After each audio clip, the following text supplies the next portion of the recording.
ધ્રાંગધ્રા ખાતે ઝાલાવાડ ક્ષત્રિય સમાજ દ્વારા હરપાલ દેવદાદાનો 960માં પ્રાગટ્ય દિવસની ઉજવણી કરવામાં આવી। મહારેલી સાથે ભવ્ય મહાઆરતી યોજાઈ હતી।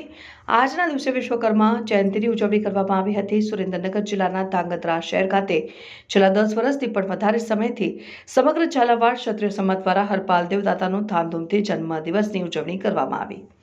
લોકવાયકા મુજબ હરપાલ દેવદાદા અને શક્તિમાં એક જ રાત્રિએ 2300 ગામના તોરણ બાંધ્યા હતા, જેમાં ઈસવીસન 1190માં પહેલું તોરણ પાટડી તથા છેલ્લું તોરણ દીદડિયા ગામે બાંધ્યું હતું અને એક જ રાતમાં બાંધેલ 2300 ગામમાં તોરણ બાંધ્યા હતા, જેમાં 500 ગામ હરપાલ દેવદાદાએ ધર્મના બહેન બનાવેલ રાણીને કપડામાં આપ્યા હતા અને પોતાની રાજગાદી પાટડી મુકામે સ્થાપિત કરી ઝાલાવાડના કુળપિતા તરીકે પૂજા હતા અને ધ્રાંગધ્રા શહેર ખાતે હરપાલ દેવદાદાનો 960માં જન્મોત્સવ ધામધૂમથી ઉજવણી કરવામાં આવી હતી। હરપાલ દેવદાદાના સાનિધ્યમાં વાજતે ગાજતે ભવ્ય શોભાયાત્રા દીપ પ્રાગટ્ય કરી મહાઆરતી કરવામાં આવી।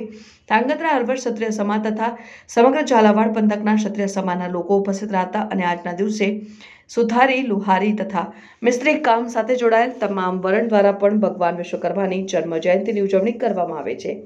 સંપૂર્ણપણે તેમનું કામ બંધ રાખીને તેમના કામમાં વપરાતા ઓજારોનું વિધિવત પૂજન અર્ચન કરવામાં આવે છે। जय माताजी।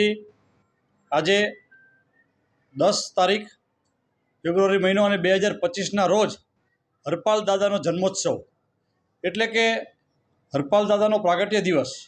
आ दिवसे छेल्ला 10 वर्षथी हळवद ધાંગધ્રા राज परिवार की प्रेरणा थी अने हळवद ધાંગધ્રા क्षत्रिय समाज खूब धामधूम थी उजवे छे।